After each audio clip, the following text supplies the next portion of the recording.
तो जय परमेश्वर परम प्रभु परम पुरुष प्रणिमा में आदि शक्ति आनंदमयी अखिलेश्वरी नमामि। कौशलेश मिथिलेश्वरी सिद्धि करें सब काम, वाणी वर्णन से प्रथम बोल सिया बर राम।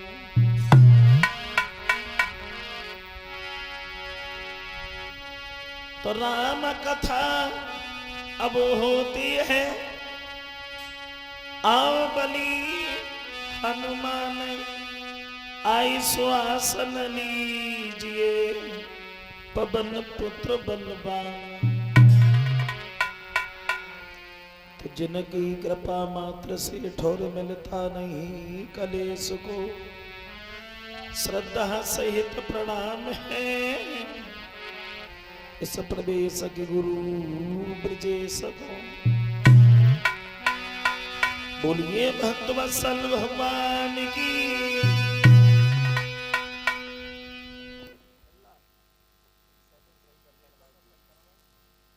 तो कथा सुनाते हुए बोले हैं, सुनियो त्रिनंदन परिचय। देखते हैं थोड़ी देर रामायण में कि भगवान श्री राम का अवतार कब हुआ, क्यों हुआ और कैसे हुआ। 3 सवाल। क्षमा करें, रामायण में हर चौपाई पर शंका है। कोई विद्वान किसी तरह लिखता है तो कोई विद्वान किसी तरह लिखता है। अयोध्या के राजा हुए दशरथ, और दशरथ के घर में 3 रानियां थी, कौशल्या, सुमित्रा और कैकेयी।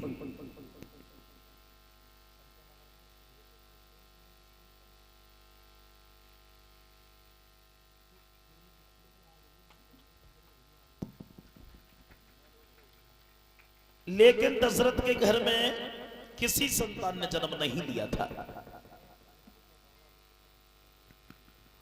सबसे बड़ी थी कौशल्या। ये कौशल्या जो थी, कौशल देश के राजा भानुमंत की लड़की थी। खैर, एक विद्वान तो यहां तक लिख रहा है कि जब दशरथ कौशल्या से शादी करने के लिए गए थे तो रावण को पता चल गया कि दशरथ और कौशल्या जो संतान पैदा होगी उसके हाथों से हमारा वध होगा।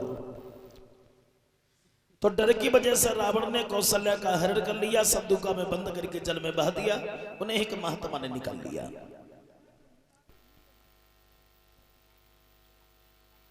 बारात जब घर पर पहुंची है तो लड़की है ही नहीं। तो भानुमंत की जो छोटी बेटी थी सुमित्रा, तो दशरथ का विवाह सुमित्रा के साथ में कर दिया।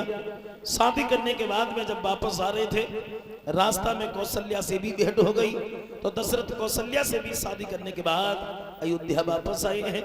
2 रानियां ये हो गई। तीसरी रानी थी कैकेयी।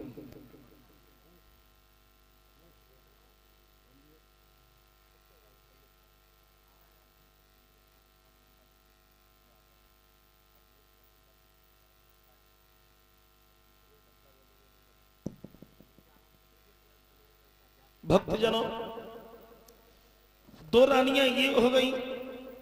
तीसरी रानी थी कैकेयी। ये कैकेयी जो थी कश्मीर के राजा अश्वपति की लड़की थी। और ये कैकेयी पूर्व जन्म में कौन थी? ये कैकेयी जो थी पूर्व जन्म में एक विहिच्छु नाम के ब्राह्मण की पत्नी थी। तब इसका नाम था कलहा। जो बात बात पर अपने पति से कलह, उलझन, कलेश किया करती थी। दुखी होकर के ब्राह्मण ने अपना दूसरा विवाह कर लिया। सौतिया डाह के कारण ये कलह जहर खा करके मर गई। 3-4 जन्म तक अधोगति में भटकती रही है। फिर फिर इसका जन्म हुआ, तब नाम पड़ा है कैकेयी। अपने पति से कलह, उलझन, कलेश किया करती थी। हमारे बड़े विधाता जी एक गीत गाया करते थे,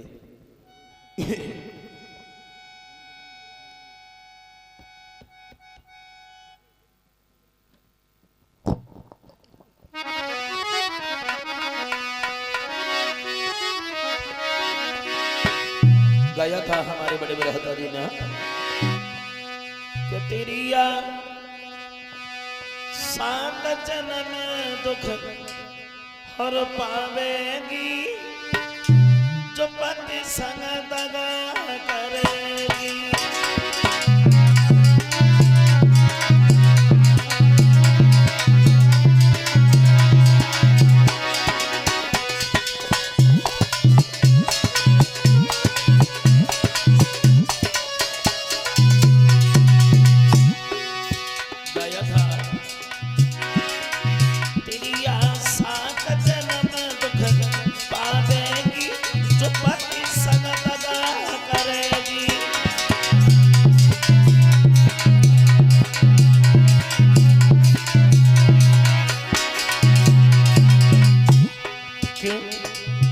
देखो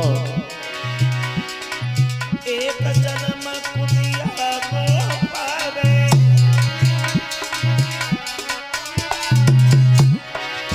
एक जन्म कुतिया को पावे,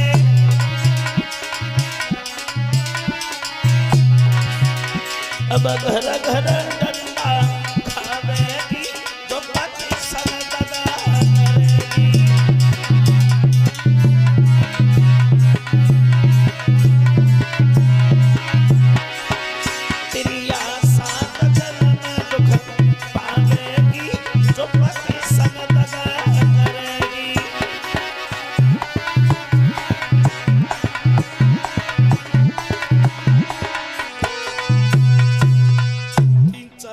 अधोगति में भटकती रही है, फिर इसका जन्म हुआ है, तब नाम पड़ा है कैकेयी। फिर सुमित्रा के गर्भ से एक लड़की ने जन्म लिया है, जिसका नाम पड़ा है शांता, जिसे राजा रोमपाद ने गोद ले लिया और शांता का विवाह श्रृंगी ऋषि के साथ में कर दिया। ये श्रृंगी ऋषि राम के सगे बहनोई थे। भगवत श्रोताओ,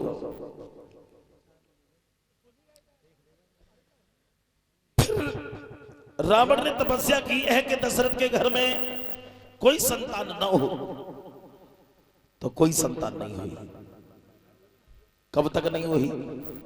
एक विद्वान तो यहां तक लिख रहा है कि जब भगवान श्री राम का अवतार हुआ था, तब दशरथ की उम्र 60,000 साल की थी, तब तक कोई संतान नहीं हुई।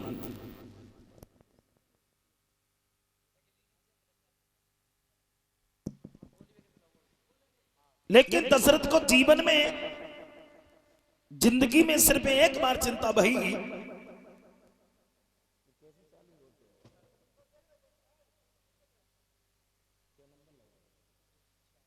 कि हमारे कोई संतान नहीं है।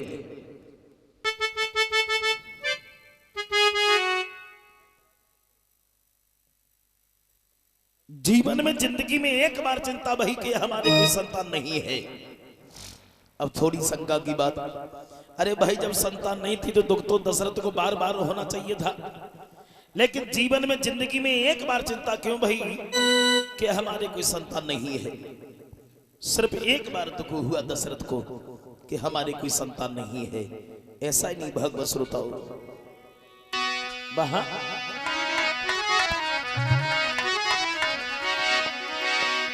कि एक बारी हरे दशरथ मनमाई, और वही है ज्ञानी मुरे सूतना।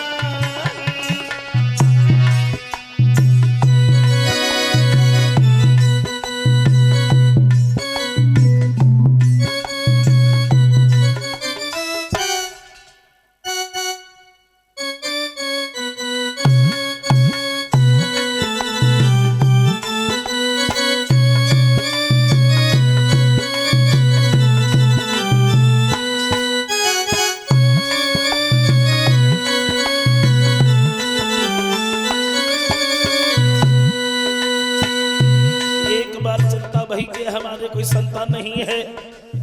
और जब एक बार चिंता भई तो कौन सी बार दशरथ को दुख हुआ। भक्त श्रोताओ, एक बार दशरथ मन माही भई है गिलानी मोरे सुतना।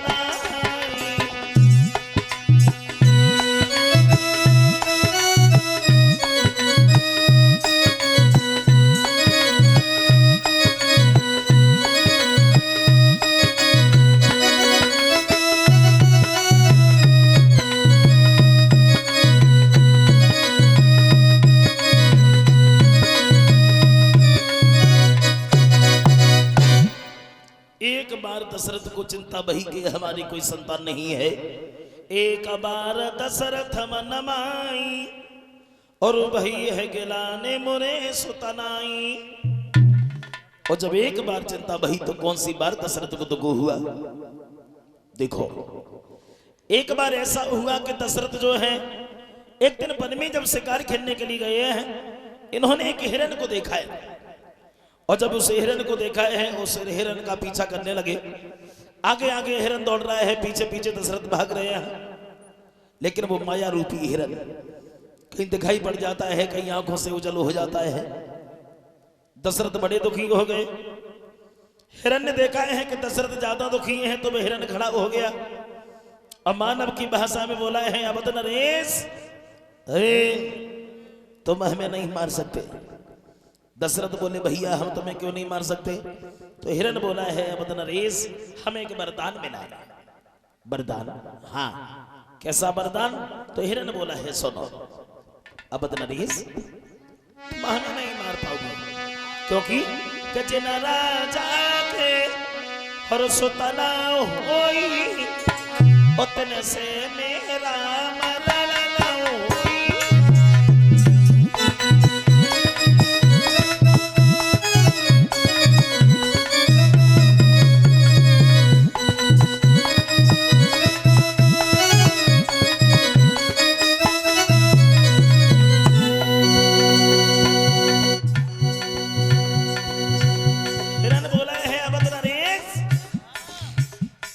जिनके कोई संतान नहीं है, जो संतानहीन है, वो हमें कभी नहीं मार सकता है।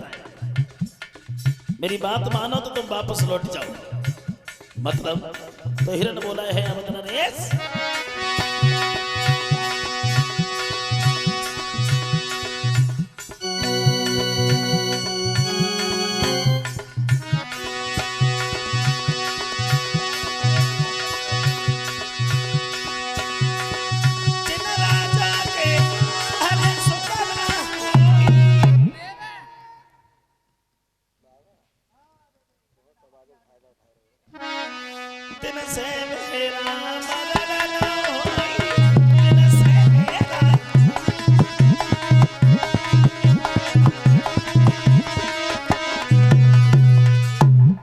जना राजा के सुतना होई हर दिन से मेरा मरण न होई।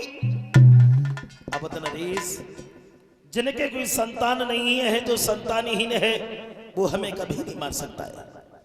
फिर काय को तुम दुखी हो, काय को हमें दुखी किए हो, घर वापस लौट जाओ।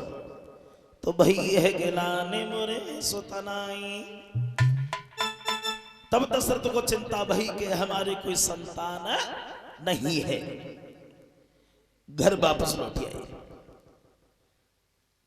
इधर जब गुरु वशिष्ठ के पास जाकर के दशरथ पहुंचे हैं, दोनों हाथ जोड़े हैं, गुरुदेव, इंसान अपमान करते हैं वो तो करते ही हैं, लेकिन जानवर भी हमारा अपमान करते हैं और ये बात हमसे सहन नहीं होती। मतलब बोले, हाँ। दुखी दिल से दशरथ समझाने लगे हैं, गुरुदेव हमारी की बात सुनो, इंसान अपमान करते हैं वो तो करते ही हैं, लेकिन जानवर भी हमारा अपमान करते हैं। क्योंकि गुरुदेव कि सुनता हूं जो प्राणी अपने हर जीवन में पुत्र नहीं पाते,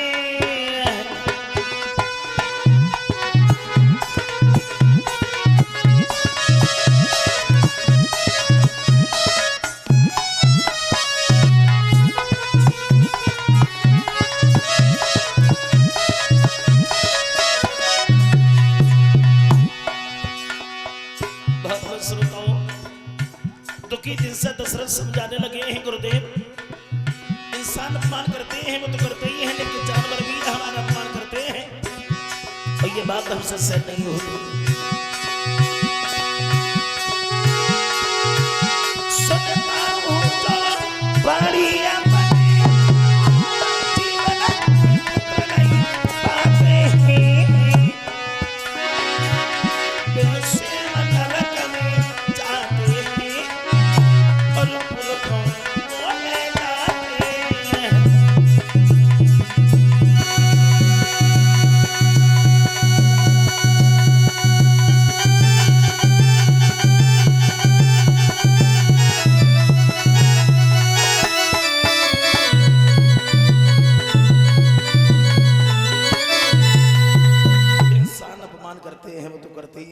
जानवर भी हमारा अपमान करते हैं।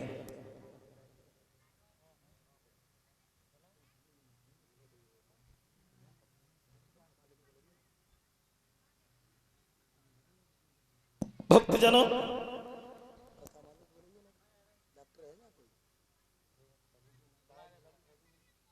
समझाते हैं अब नरेश तुम आंसू मत बहाओ, चिंता मत करो, लेकिन हमारी की बात ध्यान से सुनो। तुम आंसू बहा रहे हो, सोच रहे हो कि रोने से चिंता करने से संतान प्राप्त हो जाएगी, तो ये बिल्कुल गलत है। साथ साथ हम आप लोगों से ज्यादा नहीं, सिर्फ 10 मिनट का टाइम मांग रहे हैं, क्योंकि आवाज काम नहीं कर रही है, गले में दर्द हो रहा, बड़ी भावई है। कल हम अपनी कथा में भी 1 घंटा बैठे रहे, 4 बजे कल कथा में बैठे हम, तो इंजेक्शन अभी लगवा के आए हैं सुबह, लेकिन आवाज़ काम नहीं कर रही है, तो 10 मिनट का समय चाहेंगे, हमने एक दवाई खा लें, फिर उसके बाद में कथा सुना रहे हैं।